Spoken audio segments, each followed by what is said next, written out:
Hello, hello, hello, hello. I'm trying to do a live with my friend. I'm about to go. Sorry, I was eating muesli and yogurt.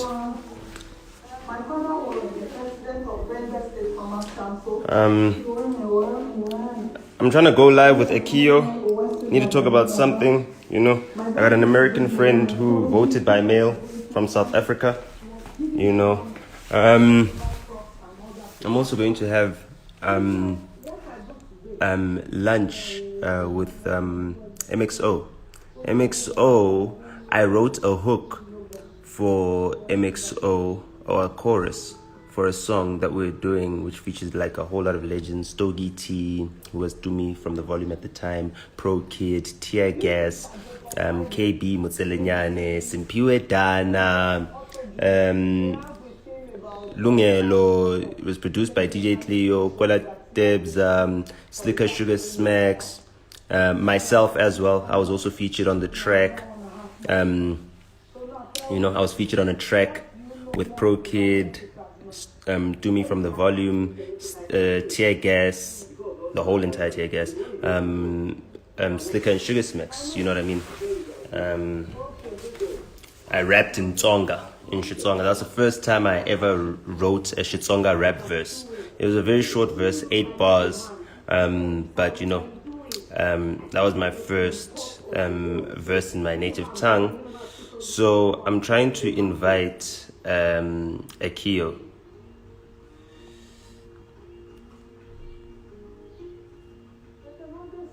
To this live. Akio, a live request, you know. So anyway, let me not talk about my meeting with MXO, which I'll be having in 45 minutes or less. Meeting him 45 minutes, but I worked on that song with him 12 years ago. And really, that was my first time writing a hook and working with at that time in 2008, people who were like the most prominent artists in the business in South Africa. So we're waiting for Akio to join at any point in time. And yeah, I just want to talk about, what we've seen in 2020, what 2020 has brought about in terms of the activism that we've seen from people of color. So we've seen a lot of, I'm prefacing this. Yeah, how are you doing, Akio? So we've seen a lot of activism from people of color, especially Black people in the United States in 2020. I think the coronavirus has been a catalyst for that. But what really sparked it for me has been Trump's presidency.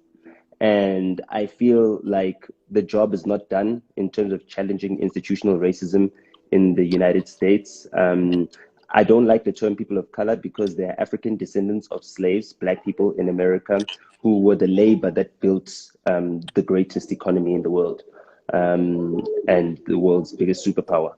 So they are only comprised of 13.4% of the current population, and therefore they don't have that much voting power except to be a swing vote. And without a target like Donald Trump to aim at, I feel like their activism will be sedated, as we saw happening in the 8 years of not Donald Trump's presidency, Barack Obama's presidency. So I wanted to get a point of view from an American friend who has voted already early by mail, and you know that the mail votes are Biden votes. Not going to deny it. The mail votes are Biden votes.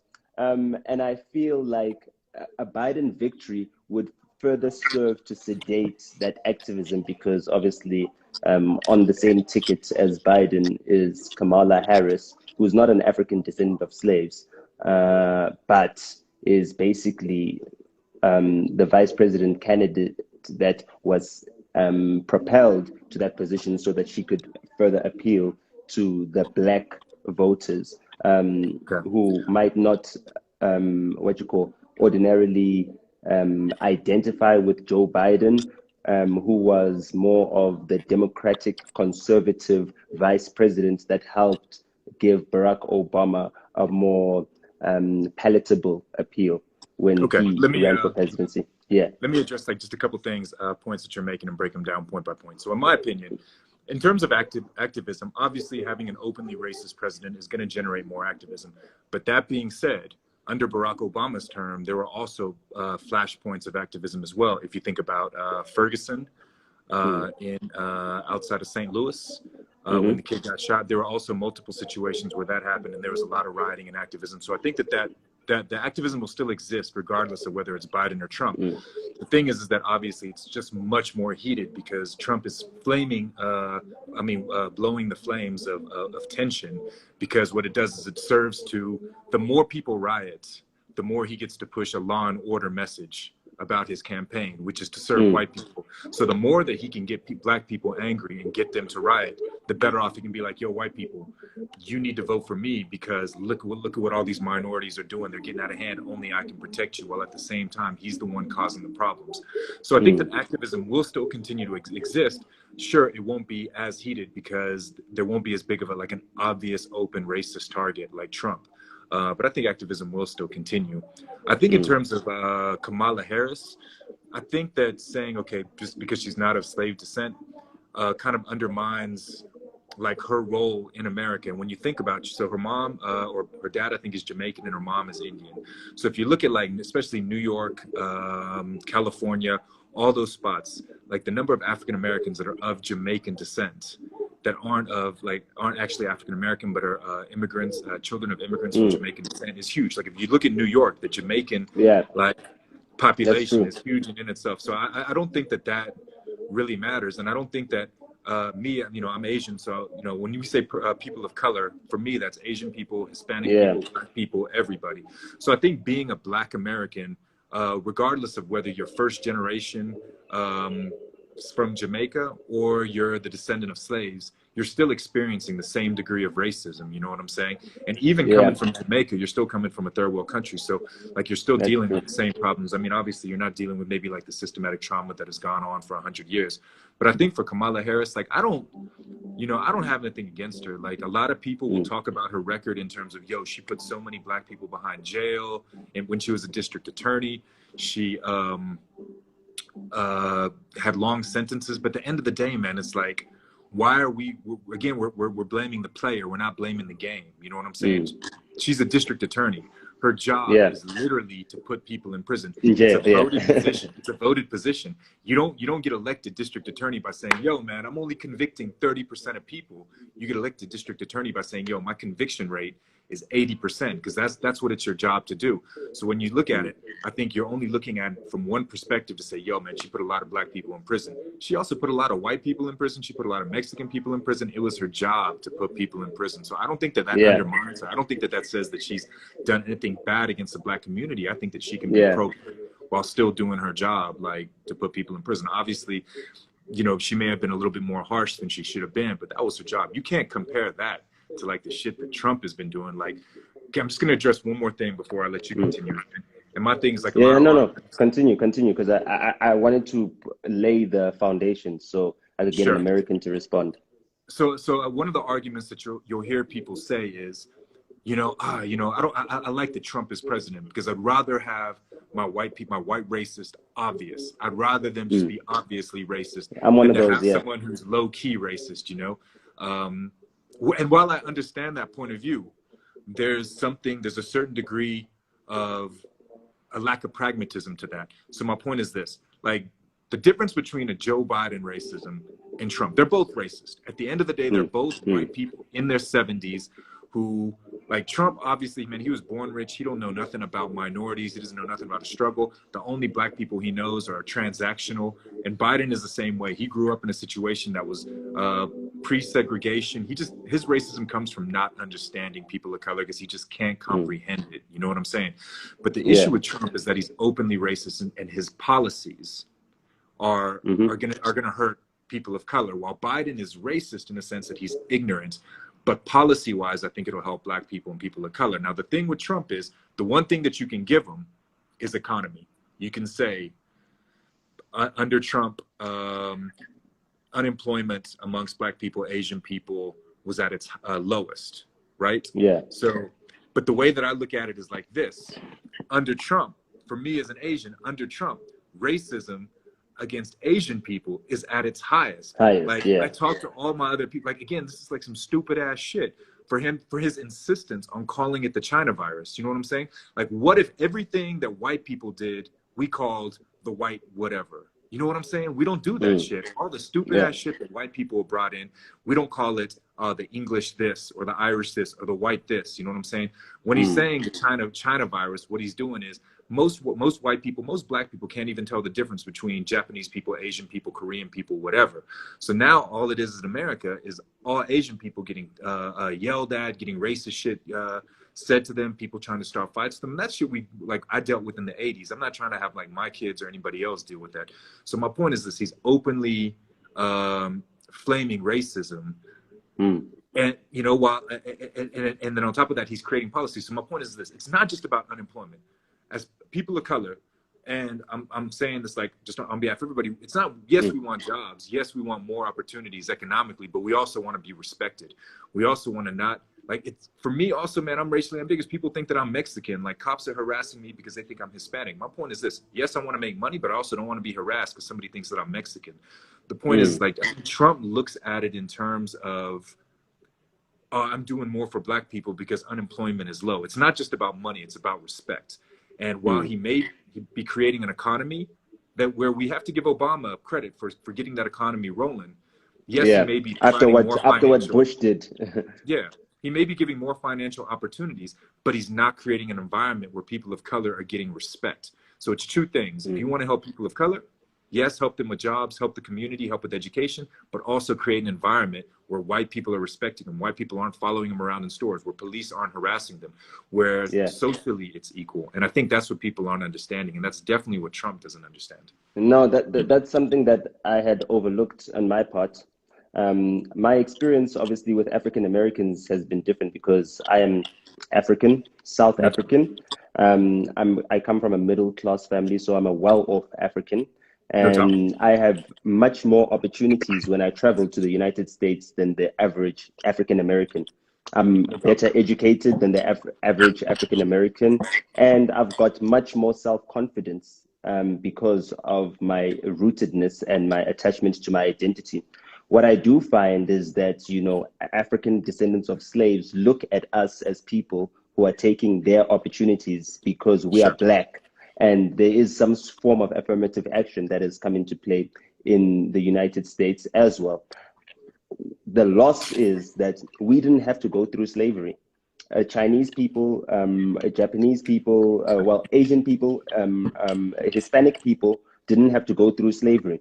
Jamaicans might have had some slave history, but they were freed earlier as well. So they didn't have as much of a repressive background in terms of like their history. They were able to self-determine, and that's why they were able to create their own subculture within the Caribbean. And that is an opportunity that the 13.4% of African Americans who are descendants of slaves do not have. And for me, I feel like if we don't focus on leveling the playing field for that minority, that specific minority, not all minorities are equally disadvantaged.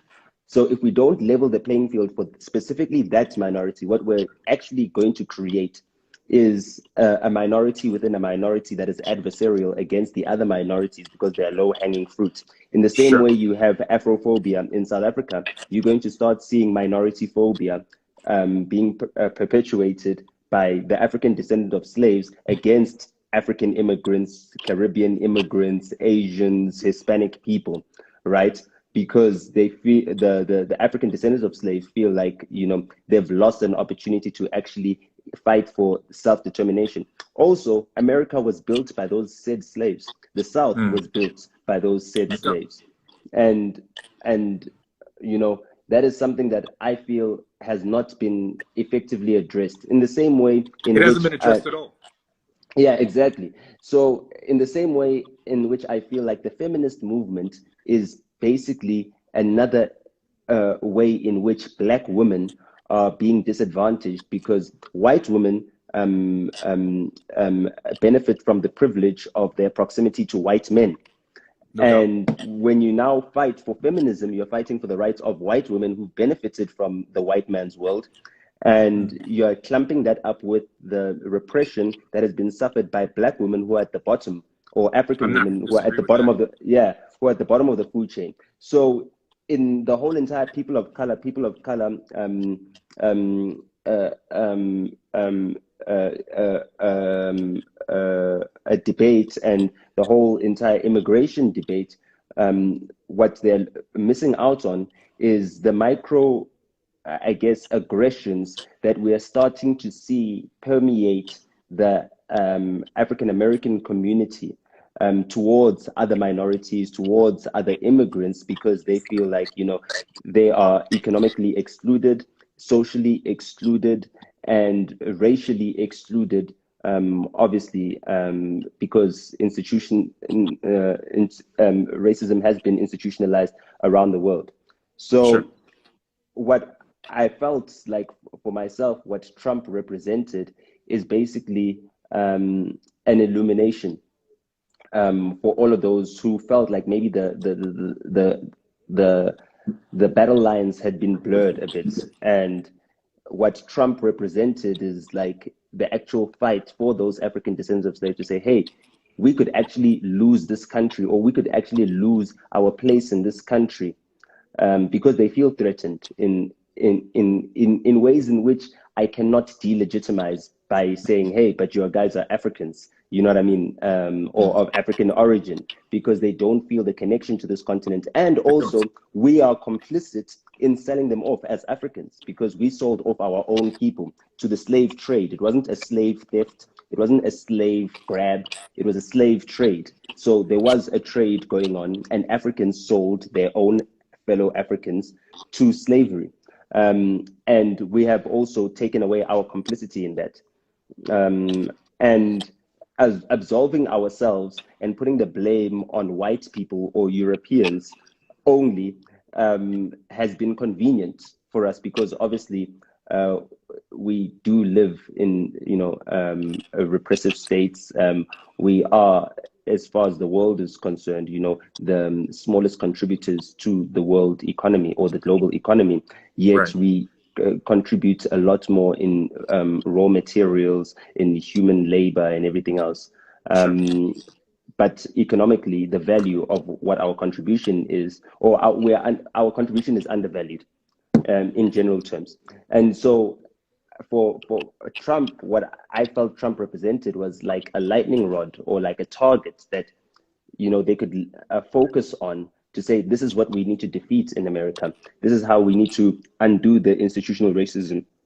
And this is the fervor that we need to have in our activism so that we can actually advocate for real change. And what I feel like this Biden campaign is for, especially white Americans, is like saying, "Hey, we know we gave you guys Trump, and we really apologize for that. We are not all racist whites. We're putting Sure. in Biden now. I hope that makes things better." Yeah. Okay. So I'm going to go back to, so I have this argument with white Americans Mm, quite a bit in terms of, because again, I grew up in Tennessee, which is like mm, Trump country. You know, it's hella yeah. conservative, a lot of white people. So, you know, a lot of people like, oh man, just because I'm voting for Trump doesn't make me racist. Doesn't mean that Mm, I'm racist. And I say to them, sure, it could mean you're racist, but it could also mean you're not racist. It also just, look, Trump is racist, but it just means that the importance of the issues to you, racism is much lower. And I can understand that mm, because a lot of white people don't understand racism even exists. You can talk to a white person in America and they'll be like, does racism exist? And I'll be like, what? No, there's no racism. yeah. So my point is this. So if you say to me, all right, look, I'm not racist. I understand Trump is racist. But at the same time, racism to me as an issue is here. What's more important is I'm pro-life. I'm a Christian. I want lower taxes, da, da, da, da, da. I'm not racist, but racism is down here at the bottom, so therefore I'm going to vote for Trump. I'll be like, I get you, but you're acknowledging it. You know what I'm saying? So Mm, it's the people that say that Trump isn't racist. So what I'll give you as an example for me, like at the beginning, I kind of liked Trump when he was like trashing all the other Republicans in the primaries. I was laughing along with it. I was like, yo, this guy's wilding out, yo. But one of the biggest issues I had for him, now keep in mind, I'm first generation born in America. So one of the issues he had was when there was a court case going on and the judge ruled against him. And Trump said, okay, but this judgment needs to be questioned.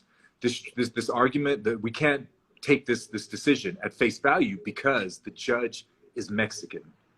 And I came out saying bad stuff against Mexicans, so therefore his ruling is biased. Now, what this causes is a couple problems for me. It's like one, the the guy Zuma wasn't Zondo. Mexican. His parents are Mexican, but he was born in America. He's American of Mexican heritage. You know what I'm saying? The other thing is that what he's saying is that a person, so that's what it means for me is what I related to myself. So does that mean that if I'm in a position of power and anything that happens, and let's say Japan is an issue, does that mean that I can't unbiasedly make the best decision that I'm supposed to do for my job because of my bias towards Japan, even though I was born in America? That's ridiculous in the sense that what makes it racist is this. We put white people in that position all the time.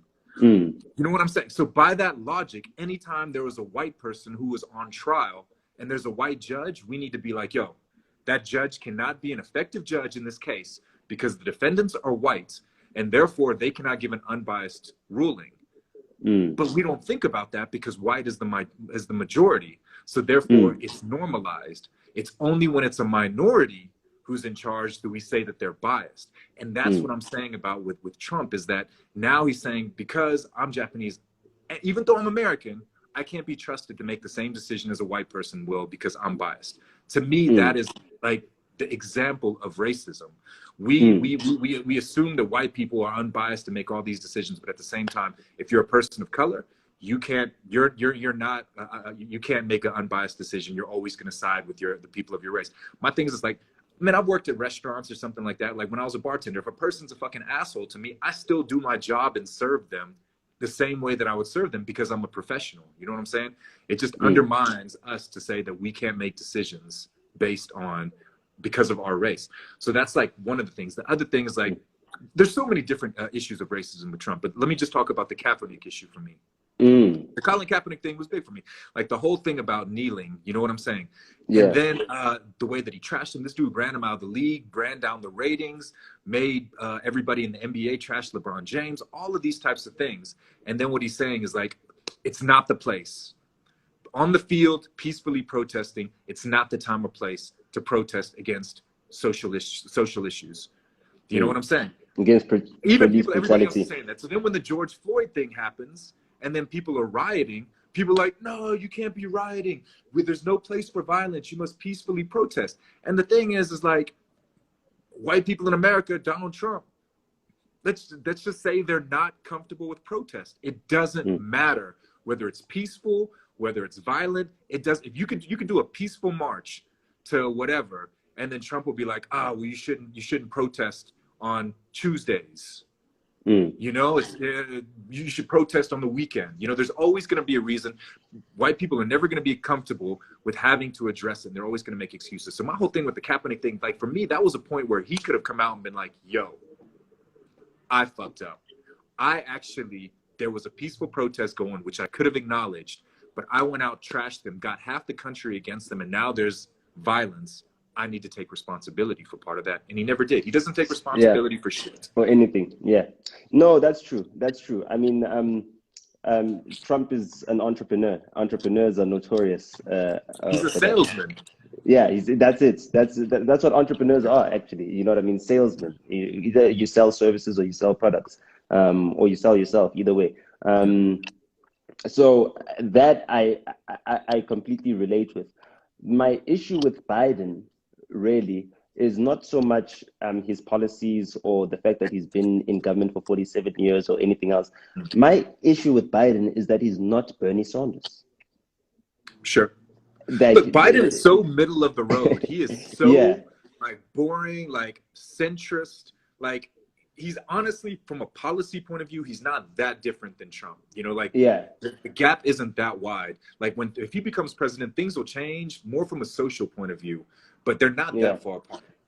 So now the thing about him not being Bernie Sanders is that, he's lost the Senate already, which we are seeing right now in the No doubt. results. So even if he wins this election, he'll be, He's a rubber handcuffed. stamp president. He's No doubt. handcuffed in the same way, what's Obama. his name? Obama was in his Yeah, second term, it's going to be very you know. difficult to pass any policy. And therefore, what is the point? You know what I mean? What was the point of his presidency? So I feel like he's always been a sacrificial candidate. I feel like the Democrats knew that, they didn't have anyone strong enough to challenge Trump at that point in time, and they thought, let's find the least costly, Sure. expendable person, No which doubt. is Biden. He's already been a vice president. He's already got the if you become a vice president or a president, you get presidential protection for life. Sure. Exactly. So he's already got the benefits, and he's living with those benefits, whether he's a presidential candidate or not. So, I mean, he had really nothing to lose, and they had nothing to lose, except to lose the election. Right now, Biden is in the lead, and because, I mean, the most unaccounted for votes are the mail-in votes, which are predominantly Democrats. No doubt. The chances, the likelihood is that he will edge out Donald Trump in this I think you election. will. Yeah. I think you So, will, even without the mail-in vote. So just based on my calculations, what I'm saying, yeah, he's overtaken him in Wisconsin, Michigan. By yeah, tonight, he'll overtake him in Michigan. So if Nevada yeah, and Arizona hold true, even with the mail-in votes in Pennsylvania, it won't matter. It'll be 270 to 268. That's what I'm predicting is Biden yeah. 270 to 268. But 68. even with the mail-in votes, there's a chance he could overtake him in Pennsylvania, small chance in Georgia, small chance in North Carolina, but I'm saying 270, 268, Yeah. unless Trump successfully suppresses the vote, which is what he's trying to do. He's trying to use the courts to keep these That's the votes from thing. being counted. So, and the thing is this: the slimness of that lead is very fragile, because Very. obviously it is at the end of the day, it's about, um, um, um, whether or not he can convince the court to discount those votes. We've Sure. seen something like this happen before, with Al Gore versus Bush, Yeah. which is another race that I watched. And yeah, It's and the exactly the conservatives same thing. they control the Supreme Court as well, which is where the issue ended Exactly. up. And Trump controls the And Supreme Court, so that Supreme he does Court, have and the he's just advantage when it comes to installed court. someone. You understand what I'm saying? So Yeah. when it becomes that contestatious, Yeah. right? What I see Trump doing is playing into his base and rallying up his base, No and doubt. and I think that, in some of those closer or more hotly contested states, they might now exclude, some of the I think later it will. mail-in voting. Anything that's not counted by Friday is going to be excluded because the Supreme Court has only given an extension for 3 days for counting. Sure. Um, so, there's a lot of states where, they haven't even gotten past 40% of the counting, No and they're doubt. still also counting the votes that are coming in today.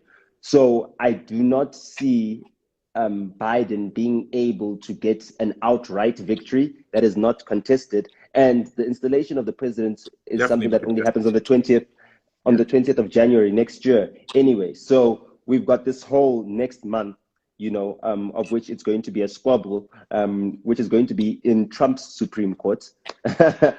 And therefore, I feel like this election, although we might get a result that might favor Biden, I don't think that he's going to be able to win comfortably. And even if he does win, the lack of power or influence that he'll have will disincentivize him actually fighting for the win. Because he doesn't want to become a hamstrung president, and that will affect his personal legacy as well. You know what I mean? It's a bit of a booby trap. I agree with you Um, halfway. So with the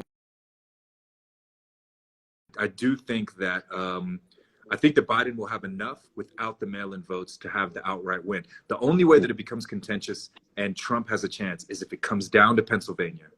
And that's where the write-in ballots, the mail-in ballots, then it goes to courts, then it will. But if Biden can win Wisconsin and Michigan straight up without the mail-ins, then he's cool. But I agree with you 100% in terms of the Democrats needed to take the Senate. Without them taking the Senate, it's going to be very difficult for Biden to push policy. And it also really depends. Now, here's the question, is what are the Republicans going to do post-Trump? Once Trump loses, reason right now, they all got to kiss his ass because he's got so much power. A lot of them behind closed doors are like, yo, fuck this dude. But the thing is they have to while he's president. So the thing is, once Biden wins, is there going to be a kind of like a ideological shift within the Republican Party where people are going to try and move back to the center? Or are they going to stick with the Trumpism and maintain this? The thing is, everybody thought if it was going to be a blowout win for Biden, then they were going to have to move away from Trumpism. But the fact that it's so close shows that Trump is going to maintain power, even if he loses. If he starts his own network, he's still going to be able to pick these people. And then it even sets up for your boy Donald Trump Jr. or Ivanka to run in 8 years because he's maintaining this popularity. If he would have gotten blown out, then it would have eliminated these chances for Ivanka and them. But what it's set up is a possible Trump legacy in terms of down the road. Because there's still many people that are loyal. For me, I think obviously Andrew Cuomo is going to, obviously serve out his last term as governor for as long as he can. But I think that the Democratic Party is going to say, hey, yes, you love the power of being governor. But I like Cuomo. Yeah, people like Cuomo, and the Democratic Party needs him. He's their best bet. Now, the coronavirus is now also going to throw a spanner in the works because they still have not been able to agree on a stimulus package. And with obviously the overwhelming Republican vote in the Senate, they now have enough of a majority to pass the stimulus bill, which they've been fighting about, which Nancy Pelosi has been really stonewalling. So to speak. Absolutely. It's politics. Yeah. And that might be disadvantageous to her because it looks like if London is going into lockdown on Thursday, France is already in lockdown, Germany is already in lockdown. America has been waiting just for this election to pass. And they might want to, go back into lockdown. And those stimulus checks are going to come in handy. If the election is disputed and then there is a runoff, with a stimulus package hanging in the balance, which the international markets are also looking for, I think that is also why the Republicans, were like, we'll allow you to stonewall this and deal with it post the election. We'll deal with the Supreme Court judge appointment prior to the election, and deal with ensuring that we can win the Senate. And they've done that by focusing their advertising dollars on basically the Senate battle. Biden out advertised Trump 2-1. As well, and also raised I don't know how much more, but I think he raised a factor of 7 times more campaign contributions than Trump did. You know what I mean? And an incumbent obviously doesn't have to have as much money because state resources. Exactly. So we shouldn't read too much into that, but the mere fact that the bets have been placed as well. People are going to be looking for a stimulus package. And I think it'll pass. Yeah. I think it'll pass in between now. I think that the stimulus package holdup was one, Pelosi stonewalling just to make Trump look bad pre-election. At the same time, it was also partially payback for them shoving the Supreme Court nomination through, which I'm just going to quickly touch on that. I think was a mistake from Trump's side. I think it was a mistake because I think that there's a lot of people who want a conservative judge, but don't like Trump and don't want to vote for Trump. And had Trump waited on once he put the judge in, a lot of people are like, yo, he's got the judge in, pro-life, this and that, fuck Trump, I just can't stand him, I'm going to vote for Biden. Had he kept that card up his sleeve, I think a lot of people would have been like, I don't want to vote for Trump, but I really don't want Biden selecting a Supreme Court nominee. I was going to vote for Biden, but now that a Supreme Court justice is dependent on it, I'm going to have to vote for Trump. For me, I think it was a strategic mistake. I think he would have gotten more votes by holding off on it, but that's a different story. But I think that, yes, it is going to be difficult moving forward. Also, if you look at what Biden's going to have to do. So if you look at what Obama came into post George Bush, the Great Recession, so much, it took him 4 years just to even get the country back to like equal ground before he could even start working on growth. I think that it's going to be the same situation with Biden, where if he wins, his first 4 years are going to be cleaning up the mess of the coronavirus, how badly Trump handled it. It's going to be, there's not going to be a huge economic growth. Again, it'll take a little bit of time. So I think that even if Biden wins, he's going to have a tough re-election because he's coming into such a shit situation. And Trump may even run again in 4 years if he loses, because in 4 years, he'll be the same age that Biden is now. You know what I'm saying? So it's not out of the question, but we'll see. Hey, man, I think this is obviously the most exciting election of our time. I know there are a lot of people who think, okay, yeah, well, I mean, you're American, so yes, it is important that we discuss this, but a lot of people don't understand the importance of American politics when you talk about global geopolitics and the role that it plays. For us here on the African continent, I mean, obviously, we've rallied behind Trump because of how aggressive he's been on China. Sure.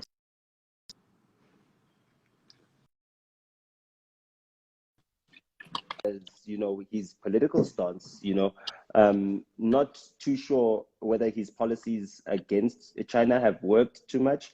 We saw Xi Jinping seizing Hong Kong this year and nothing being done about it. China has claimed more of the South China Sea as well. And what America, can you do? Yeah, there isn't There's really nothing much. You can do. And it's the same thing with Russia taking Crimea. There's nothing you can do. What are you going to do? Go to war over that? You're not going to do that. Like, no one's trying to start World War III over some islands in the South China Sea. Now, I'm going to talk about the economic policies. Like, Trump's stance on China in terms of the economic policies and the sanctions, I'm not against that. Like, I'm not against him trying to find a trade balance and all the tariffs. Like, he did a trade war with China. I don't think he won, but I wasn't against that policy from an economic standpoint in terms of trying to make a more balanced trade situation. So that one, obviously certain sectors really suffered, and actually the cost of the tariffs really fell on the American people. But I wasn't against him trying to fight China, because China does, like, man, with the devaluation of the currency, the cheap labor, they're really like bullying a lot of different economies. So I wasn't against that with Trump. Even with Trump, man, all his policies, I'm not against all of his policies. I'm just against some of them, the social stuff, and then the fact that he's just a racist motherfucker, which is like a non-starter for me. You know what I'm saying? Yeah. Well, Nota, I mean, that's the thing. I got to get going, man. On no problem. No, thanks for having this chat. Thanks for having me nice on. for the exchange. No problem. Yeah, We'll good to see you, soon. bro. Nice to see you too. Peace. All right. Peace. So that was it. I hope you enjoyed that little chat, an exchange with my homie Akio, my American friend. Did you guys really enjoy that? Cool. Well, look, it looks like Biden is edging it. Like, it does look like Biden is edging it. Like, I'll be completely honest with you. I've been writing for Trump since his first run for office, and for me, also, I feel like Kanye deserves a chance, like a legitimate chance. I feel like an African descendant of slaves deserves a legitimate chance. I know people think that is crazy, but I mean, the man is a visionary. And I think that to put an African descendant of slaves in the presidency, in the White House, would actually be the switch that America needs, So let's see how this election turns out. If Trump loses this election, then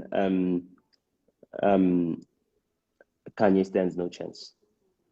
And if Trump wins, However, he might try and win through a runoff if it's contested, etc., through the Supreme Court and suppression of further votes.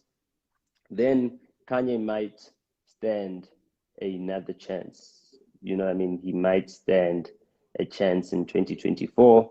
And as you know, 2024, I'll be campaigning for Dr. Basani Baloyi to become president of this country, South Africa, and boot out the ANC from power. You know what I mean? So it would be nice to have Kanye, president of the United States, and my big sister, president of South Africa. You know, that would be really cool. That would be really cool. For me, that would just be like an icing on the cake, you know. And yeah, I hope you guys enjoyed this little exchange, and learned from it about